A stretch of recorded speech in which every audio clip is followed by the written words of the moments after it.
नमस्कार, दिन भर की बड़ी खबरों में आपका स्वागत है। मैं हूं आंचल। आज इस बुलेटिन में बात होगी बिहार चुनाव में वोट चोरी के सामने आए सबूतों की। सीएम पद को लेकर एनडीए में शुरू हुए घमासान की। जानेंगे अखिलेश यादव ने बीजेपी को दी क्या चुनौती। पश्चिम बंगाल विधानसभा चुनाव के लिए क्या है टीएमसी की तैयारी। देखेंगे महाराष्ट्र निकाय चुनाव को लेकर कांग्रेस के बड़े प्लान को। और बुलेटिन के आखिर में बात दिल्ली के बाद अब कश्मीर में हुए धमाके की। लेकिन दिन भर की तमाम बड़ी खबरों से पहले एक नजर आज की सुर्खियों पर। बिहार चुनाव के बाद बीजेपी ने लिया बड़ा फैसला। पूर्व मंत्री आरके सिंह को पार्टी से किया सस्पेंड, 6 साल के लिए हुए निलंबित। बिहार के नतीजों पर आरजेडी का ट्वीट। राष्ट्रीय जनता दल गरीबों की पार्टी है, गरीबों के बीच उनकी आवाज बुलंद करती रहेगी। शिवसेना प्रमुख उद्धव ठाकरे ने बीजेपी को दी चुनौती। कहा, अगर मोदी लहर है तो बैलेट पेपर से सिर्फ एक चुनाव करके दिखाएं। कोलकाता टेस्ट के दूसरे दिन ही भारत ने मैच पर कस दिया शिकंजा। दूसरी पारी में दक्षिण अफ्रीका के 93 रन पर गिरे 7 विकेट। सिर्फ 63 रन की मिल पाई है बढ़त। ये तो थी सुर्खियां। अब बात आज की सबसे बड़ी खबर की। बिहार विधानसभा चुनाव के नतीजे हैरान करने वाले रहे। मुख्य चुनाव आयुक्त दावा कर रहे थे कि बिहार में साफ सुथरे चुनाव होंगे, लेकिन इस चुनाव पर ही सबसे ज्यादा सवाल उठ रहे हैं। महागठबंधन ने तो सबूतों के साथ पूरी चुनाव प्रक्रिया पर ही सवाल खड़े कर दिए हैं। तो क्या है पूरी खबर, देखिए इस रिपोर्ट में। बिहार विधानसभा चुनाव के नतीजों पर महागठबंधन ने बड़े सवाल उठाए हैं। कांग्रेस ने सबूतों के साथ वोट चोरी का खुलासा किया है। पार्टी ने दावा किया है कि 128 सीटों पर चुनाव आयोग ने एनडीए को जिताने के लिए बड़े पैमाने पर हेराफेरी की है। कांग्रेस ने कहा कि बिहार में एनडीए को जो 202 सीटें मिली हैं, उसमें से 128 पर जीत एसआईआर के दौरान मतदाता हटाने से मिली है। अगर एसआईआर की प्रक्रिया चुनाव से पहले नहीं होती तो एनडीए की सीटें 202 की जगह 74 रह जाती। कांग्रेस ने वोट चोरी का आरोप लगाते हुए 128 सीटों का चार्ट पोस्ट किया, जिसमें एनडीए उम्मीदवार की जीत के अंतर और एसआईआर के नाम पर काटे गए वोटों की संख्या को दिखाया गया है, जिसमें साफ दिखाई दे रहा है कि एसआईआर की एनडीए की जीत में सबसे बड़ी भूमिका थी। ऐसे में कांग्रेस ने साफ कर दिया है कि बिहार में हुई वोट धांधली के सबूत वो दुनिया के सामने लेकर आएगी। कांग्रेस ने साफ कर दिया है कि बिहार चुनाव को लेकर जल्दी खुलासे किए जाएंगे। वहीं सीपीआई-एमएल के महासचिव दीपांकर भट्टाचार्य ने भी कहा कि अगर एसआईआर नहीं होता तो एनडीए की हार तय थी। अब बिहार नतीजों को लेकर महागठबंधन की बैठक हुई, जिसमें मंथन किया गया। उससे पहले कांग्रेस की तरफ से कुछ सबूत पेश किए गए। पार्टी ने एक के बाद एक कई ट्वीट किए, जिसमें वोट चोरी के सबूत सामने रखे गए। पार्टी ने एक्स अकाउंट पर लिखा कि बिहार में नरेंद्र मोदी और अमित शाह के इशारे पर चुनाव आयोग ने एसआईआर कर 69 लाख वोट काट दिए। जिन लोगों के वोट काटे गए वो विपक्ष के वोटर थे, जिन्हें टारगेट कर लिस्ट से बाहर किया गया। ये साफ तौर पर वोट चोरी है। इसके साथ ही कांग्रेस ने मुख्य चुनाव आयुक्त ज्ञानेश कुमार की एक प्रेस कॉन्फ्रेंस का वीडियो शेयर किया और लिखा, ज्ञानेश कुमार ने बिहार चुनाव की घोषणा के दिन यानी 6 अक्टूबर को प्रदेश में 7 करोड़ 42 लाख वोटर बताए। वहीं वोटिंग के बाद यानी 11 नवंबर को वोटरों की संख्या बढ़कर 7 करोड़ 45 लाख हो गई। सवाल है कि बिहार चुनाव के बीच अचानक से 3 लाख वोटर कैसे बढ़े। इससे साफ जाहिर होता है कि बिहार चुनाव में कितनी धांधलियां हुई हैं। वहीं कांग्रेस ने एनडीए की सांसद का एक वीडियो भी पोस्ट किया और लिखा कि एनडीए की सांसद शांभवी चौधरी ने मतदान किया, लेकिन जब वो बाहर निकली तो देखा गया कि उनके दोनों हाथों की उंगली पर स्याही लगी थी। अब सवाल ये उठ रहे हैं कि क्या एनडीए की सांसद ने 2 बार वोट डाला, जिसके चलते उनकी 2 उंगलियों में स्याही का निशान था। वोटर लिस्ट से लेकर काउंटिंग तक हर जगह धांधली की खबरें आती रही, लेकिन चुनाव आयोग ने कोई एक्शन नहीं लिया, जिसको लेकर अब कई सवाल खड़े हो रहे हैं। बिहार के चुनाव नतीजों को लेकर सियासी घमासान मचा हुआ है, तो एनडीए के अंदर भी बड़ी जीत ने बवाल खड़ा कर दिया है। नीतीश की कुर्सी संकट में फंस गई है, उन्हें एकनाथ शिंदे बनाने की कोशिश शुरू हो गई है। तो जेडीयू ने भी साफ कर दिया है कि नीतीश के अलावा वो किसी दूसरे नाम पर विचार नहीं करेगी। तो क्या है पूरी खबर, जानने के लिए देखिए ये रिपोर्ट। बिहार चुनाव के नतीजों में एनडीए को जबरदस्त बहुमत मिला है, जिसके बाद एनडीए की तरफ से सरकार बनाने की कवायद शुरू हो गई है।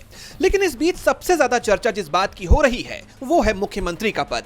क्या मुख्यमंत्री नीतीश कुमार ही बने रहेंगे या एनडीए किसी नए चेहरे को आगे करेगा?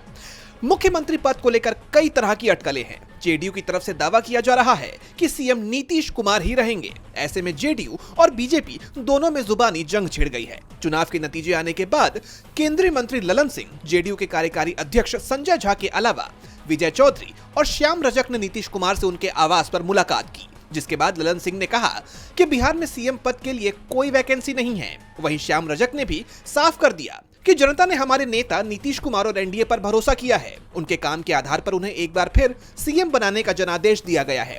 मुख्यमंत्री पद के लिए विकल्प नहीं है, कोई जगह खाली नहीं है। लेकिन बीजेपी ने सीएम पद को लेकर अभी भी चुप्पी साधी हुई है। वहीं केंद्रीय मंत्री चिराग पासवान भी नीतीश कुमार से मिलने पहुंचे, जिसके बाद वो अपने बयान से पलटते हुए दिखाई दिए। जब चिराग पासवान से सवाल किया गया कि अगला सीएम कौन होगा, तो उन्होंने कोई जवाब नहीं दिया। इस बीच बीजेपी के प्रदेश अध्यक्ष दिलीप जायसवाल का कहना है कि एनडीए के विधायक मिलकर अपना नेता तय करेंगे। इसके बाद शपथ ग्रहण का समारोह होगा। सरकार के गठन की संवैधानिक प्रक्रिया यही है। जब उनसे नीतीश के सीएम बनने पर सवाल किया गया तो उन्होंने कहा कि ये फैसला केंद्रीय नेतृत्व तय करेगा। वहीं केंद्रीय मंत्री धर्मेंद्र प्रधान भी सीएम के सवाल पर नीतीश का नाम लेने से बचते हुए नजर आए। उन्होंने बस इतना ही कहा कि अगला सीएम एनडीए का ही होगा, ये तय है। अब उनके इस बयान के कई मायने निकाले जा रहे हैं। सवाल खड़े हो रहे हैं कि कहीं बीजेपी बिहार में महाराष्ट्र मॉडल अपनाने तो नहीं जा रही है, और अगर ऐसा होता है तो फिर नीतीश कुमार क्या करेंगे। बिहार एनडीए की टेंशन बड़ी जीत से ज्यादा बढ़ गई है, तो विपक्षी दलों के लिए भी टेंशन खड़ी हो गई है। चिंता वोट चोरी को लेकर है, लेकिन सपा चीफ अखिलेश यादव ने साफ कर दिया है कि 2027 में जब यूपी में विधानसभा चुनाव होंगे तो बीजेपी को बड़ी हार मिलने वाली है। तो क्या कुछ कहा सपा चीफ ने, जानने के लिए देखिए रिपोर्ट। बिहार विधानसभा चुनाव के नतीजों ने सबको चौंका दिया है। एनडीए ने भारी बहुमत से वापसी की। एक तरफ जहां एनडीए में जश्न का माहौल है, तो वहीं दूसरी तरफ विपक्ष गहन समीक्षा में लगा हुआ है कि ऐन वक्त पर नतीजे उलट कैसे गए। इसी कड़ी में सपा प्रमुख और उत्तर प्रदेश के पूर्व मुख्यमंत्री अखिलेश यादव ने एनडीए को चेता दिया है कि बिहार वाला काम सरकार उत्तर प्रदेश में नहीं कर पाएगी। 2027 के यूपी चुनाव में भी एनडीए को भारी शिकस्त देने के लिए अखिलेश यादव पूरी तरह से तैयार हैं। जैसा आप जानते हैं कि 2027 में उत्तर प्रदेश में विधानसभा चुनाव होने हैं, वहीं बिहार जीत के बाद एनडीए यूपी की सत्ता पर भी कब्जा जमाना चाहेगा। लेकिन सपा प्रमुख अखिलेश यादव ने साफ कर दिया है कि यूपी इलेक्शन में मोदी योगी शाह की दाल नहीं गलने वाली, बल्कि उल्टा अखिलेश ने तो 2027 के चुनाव में बीजेपी को सत्ता से हटाने की तैयारी कर ली है। साथ ही उन्होंने बीजेपी पर निशाना साधते हुए ये भी कहा कि बीजेपी की जो मशीनरी है, जो काम करने का तरीका है, वो सम्मान का जीवन नहीं देना चाहते हैं। 10,000 आप कब तक दोगे, बस पैसे देकर वोट ले लिया। उन्होंने बिहार में एनडीए की जीत पर दो टूक कहा कि बिहार जीत एनडीए को आसानी से मिल गई होगी, लेकिन यूपी की जीत का रास्ता बीजेपी के लिए बेहद मुश्किल है। सुनिए। हम हारे थे, मुझे याद है हमें 5 सीट मिली थी, मैं सरकार नहीं बना पाया, और उसके बाद डबल इंजन, उन दोनों डबल इंजनों को हमने हराया, और ऐसी ऐसी सीटें वो हारे हैं अभी भी शायद वो कल्पना नहीं कर सकते। अभी बिहार की जीत यूपी की जीत को बराबरी नहीं कर सकता। यूपी की जीत अलग जीत है, बिहार की जीत अलग जीत है। आप बिहार जीत सकते हैं, लेकिन यूपी की जो हार हुई है उसको अभी हार में जीत में बदलने में समय है, उसके लिए हम लोग तैयार हैं। अखिलेश यादव लगातार बीजेपी को यूपी में चुनौती दे रहे हैं। बीते दिन उन्होंने साफ कहा था कि 2024 में बीजेपी को हराया था और 2027 में बीजेपी को सत्ता से हटाएंगे। जैसा आप जानते हैं कि 2024 में हुए लोकसभा चुनाव में बीजेपी बड़ी मुश्किल से सत्ता में आई। आपको याद होगा कि यूपी में बीजेपी का पूरा चुनाव प्रचार राम मंदिर पर टिका हुआ था, लेकिन अयोध्या में जनता ने बीजेपी को नहीं स्वीकारा, बल्कि स्थिति इतनी कमजोर नजर आ रही थी कि खुद पीएम मोदी अपनी लोकसभा सीट वाराणसी से मुश्किल से जीते थे। इसी को याद दिलाते हुए अखिलेश यादव ने 2027 में होने वाले यूपी विधानसभा चुनाव के लिए अभी से हुंकार भर दी है। अखिलेश ने साफ कर दिया है कि बीजेपी मगध भले ही जीत गई हो, लेकिन अवध नहीं जीत पाएगी। 2024 में हराया, 2027 में भी हराएंगे, लेकिन यूपी से पहले पश्चिम बंगाल में चुनाव होने वाले हैं और यहाँ बीजेपी के लिए चुनौती और ज्यादा बड़ी होने वाली है, क्योंकि टीएमसी 15 साल से बंगाल की सत्ता पर काबिज है और पार्टी की तरफ से एक बार फिर बीजेपी को सीधे चुनौती दे दी गई है। देखिए रिपोर्ट। 14 नवंबर को एनडीए ने बिहार की बाजी जीत ली, जिसके बाद पीएम मोदी ने खुलकर ऐलान किया कि अब भाजपा का अगला लक्ष्य पश्चिम बंगाल है। उनके इस बयान पर अब टीएमसी नेता शशि पांजा ने निशाना साधते हुए कहा, पीएम मोदी किसी भ्रम में न रहे, बंगाल में भाजपा के लिए जीत दूर की कौड़ी है। अगले साल होने वाले विधानसभा चुनाव में पीएम मोदी की जीत की कोई उम्मीद या संभावना नहीं है, क्योंकि महिलाएं उन्हें सही जवाब देंगी। उन्होंने बंगाल की महिलाओं का अपमान किया है, साथ ही बंगाल को मिलने वाला पैसा और राज्य की महिलाओं को मिलने वाला धन रोका है। बीजेपी के अन्य नेताओं ने बंगाल की महिलाओं का अनादर किया है। टीएमसी नेता के तंज के बाद बीजेपी में खलबली मच गई है। बता दें कि पीएम मोदी ने कहा था कि गंगा बिहार से बंगाल तक बहती है। बिहार ने बंगाल में भाजपा की जीत का मार्ग प्रशस्त कर दिया है। अब हम बंगाल से भी जंगल राज हटाएंगे। जैसा आप जानते हैं कि दिल्ली में बीजेपी की वापसी 25 साल बाद हुई है और अब बिहार में भी बीजेपी ने बाजी मार ली है, जिसके बाद अब पार्टी पश्चिम बंगाल चुनाव में जीत दर्ज करने का दावा कर रही है। लेकिन पश्चिम बंगाल बीजेपी के लिए आसान नहीं है, इसलिए ही शशि पांजा ने दावे के साथ ही पीएम मोदी को भ्रम में न रहने की सलाह दे दी है। बीजेपी के लिए पश्चिम बंगाल का रास्ता आसान नहीं है। बात एसआईआर की है तो इसके लिए भी टीएमसी तैयार है। बंगाल चुनाव से पहले एक और चुनाव हो रहा है। ये चुनाव विधानसभा का तो नहीं है, लेकिन फिर भी पूरे देश की निगाह इस पर बनी हुई है। और ये चुनाव है महाराष्ट्र निकाय का, और इसमें भी प्रमुख है बीएमसी, और इसे लेकर कांग्रेस की तरफ से बड़ा ऐलान भी किया गया है। तो क्या कुछ कहा कांग्रेस ने, जानने के लिए देखिए रिपोर्ट। महाराष्ट्र कांग्रेस ने बड़ा फैसला ले लिया है। कांग्रेस ने इस बार का बीएमसी चुनाव अकेले लड़ने का फैसला लिया है। अब पार्टी महाविकास आघाड़ी से अलग होकर सभी वार्डों में अपने उम्मीदवार उतारेगी। महाराष्ट्र में कांग्रेस के राष्ट्रीय प्रभारी रमेश चेन्नीथला की मौजूदगी में 15 नवंबर को कांग्रेस का बड़ा शिविर आयोजित हुआ। यहां बीएमसी चुनाव को लेकर ये बड़ा फैसला लिया गया है। दरअसल काफी समय से कांग्रेस के पदाधिकारी और कार्यकर्ता ये मांग कर रहे थे कि पार्टी को महाविकास आघाड़ी के सहारे नहीं बल्कि अपने बूते चुनाव लड़ना चाहिए, और शिविर में इसी मांग पर मुहर लगती हुई दिखाई दी। रमेश चेन्नीथला ने कहा कि बीएमसी चुनाव लड़ने का अंतिम फैसला प्रदेश कांग्रेस कमेटी लेगी, लेकिन स्थानीय नेतृत्व की राय का सम्मान किया जाएगा। कांग्रेस शिविर में नेताओं ने एकला चलो रे का नारा लगाया। इससे साफ संकेत मिला कि कांग्रेस अब मजबूत संगठन निर्माण और स्वतंत्र रणनीति के साथ चुनावी मैदान में उतरने का मन बना चुकी है।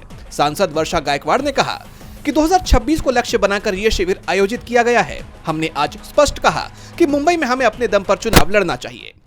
हालांकि कांग्रेस ने गठबंधन के सभी रास्ते बंद नहीं किए हैं। वर्षा गायकवाड़ ने बताया कि आरपीआई गुट और एनसीपी शरद गुट जैसे वैचारिक रूप से करीबी दलों से सीट समझौते या सीमित साझेदारी पर बात हो सकती है, लेकिन बीएमसी में कांग्रेस अपनी ताकत आजमाना चाहती है। यानी कांग्रेस अब 227 वार्डों में अपने प्रत्याशी उतारने की तैयारी में है। इसके लिए बूथ स्तर पर नए संगठनात्मक ढांचे और रणनीति पर काम शुरू हो चुका है। यानी एक तरह से कांग्रेस ने महाराष्ट्र में आक्रामक और आत्मनिर्भर चुनावी मुकाबले का बिगुल बजा दिया है, जिससे महायुति की टेंशन बढ़ गई है। महाराष्ट्र निकाय चुनाव कांग्रेस अकेले लड़ेगी, लेकिन महायुति को कोई नुकसान नहीं होगा। ये पहले की तरह बना रहेगा।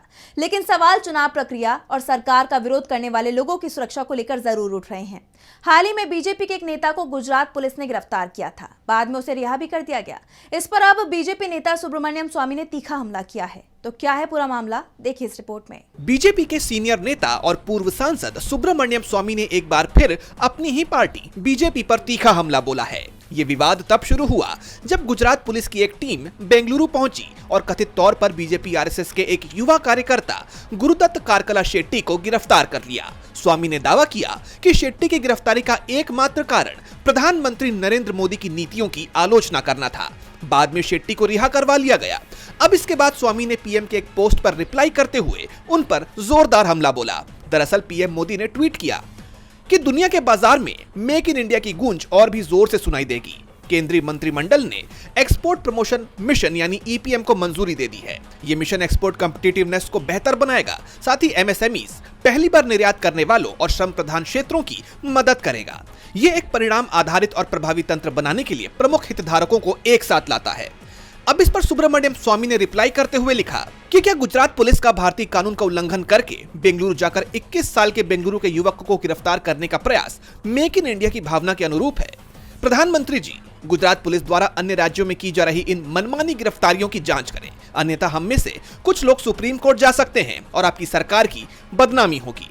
जैसा कि आप जानते हैं कि हाल ही में गुजरात पुलिस की तरफ से एक युवा बीजेपी कार्यकर्ता को कथित तौर पर पीएम मोदी की आलोचना करने की वजह से गिरफ्तार कर लिया गया था। इसी को लेकर सुब्रमण्यम स्वामी का सीधे तौर पर अब पीएम मोदी पर गुस्सा फूट पड़ा है। सवाल उठ रहे हैं कि क्या बीजेपी सरकार में सवाल पूछना या आलोचना करना गुनाह हो गया है, और अगर आलोचना की जाए तो क्या इसके एवज में कार्रवाई झेलनी पड़ेगी? क्या ये पुलिस प्रशासन का गलत इस्तेमाल नहीं है? ये सवाल अब सियासी गलियारों में गूंज रहा है। और बुलेटिन के आखिर में बात दिल्ली धमाके की। दिल्ली में हुए बम धमाके की जांच एनआईए कर रही है। इससे जुड़े कई सबूत सामने आए हैं, लेकिन एनआईए की परेशानी बढ़ती दिखाई दे रही है, क्योंकि जम्मू कश्मीर में बम धमाके की खबर सामने आ गई है।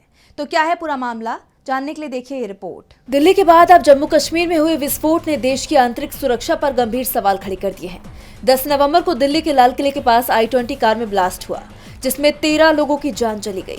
तो वहीं 14 नवंबर को श्रीनगर के नौगाम पुलिस स्टेशन में भी हुए विस्फोट में 9 लोगों की जान चली गई। दोनों घटनाओं के तार आपस में जुड़ रहे हैं और ऐसा होना सुरक्षा एजेंसियों के लिए एक बड़ी चुनौती बन गया है। श्रीनगर में धमाका तब हुआ जब पुलिस दिल्ली ब्लास्ट के मुख्य आरोपी डॉक्टर मुजम्मिल गनई के ठिकाने से जब्त 360 किलो विस्फोटक के सैंपल ले रही थी। डीजीपी ने इसे हादसा बताया है, लेकिन इसके बावजूद सैंपलिंग के दौरान फॉरेंसिक टीम और पुलिसकर्मियों समेत 9 लोगों की जान जाना विस्फोटक हैंडलिंग में गंभीर चूक और लापरवाही को दर्शाता है। ये चूक सीधे तौर पर गृह मंत्रालय और राष्ट्रीय सुरक्षा एजेंसियों की कार्यप्रणाली पर सवालिया निशान लगाती है। दिल्ली ब्लास्ट की जांच में विस्फोटक की अवैध आपूर्ति का बड़ा नेटवर्क सामने आया है। जांच के तार हरियाणा के नूंह तक पहुंचे, जहां खाद्य विक्रेता दिनेश सिंगला उर्फ डब्बू को अमोनियम नाइट्रेट की अवैध सप्लाई के आरोप में हिरासत में ले लिया गया।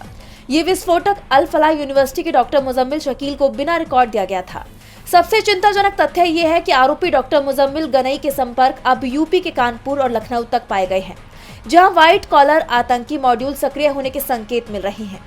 इस बीच आतंकी गतिविधियों का केंद्र बनी अल फलाह यूनिवर्सिटी पर भी हरियाणा सरकार ने कड़ा रुख अपनाया है। जिला नगर योजना कार्य इन्फोर्समेंट टीम ने यूनिवर्सिटी की जमीन की पैमाइश शुरू कर दी है और प्रबंधन से रिकॉर्ड तलब किया गया है। उधर इन सब के बीच लाल किले को दोबारा जनता के लिए ओपन कर दिया गया है। मामले की जांच एनआईए के हाथ में है और इस मामले में आगे क्या खुलासे होते हैं, इस पर पूरे देश की निगाहें टिकी हैं। तो आज इस बुलेटिन में बस इतना ही। आप देखते रहिए डीबी लाइव। नमस्कार।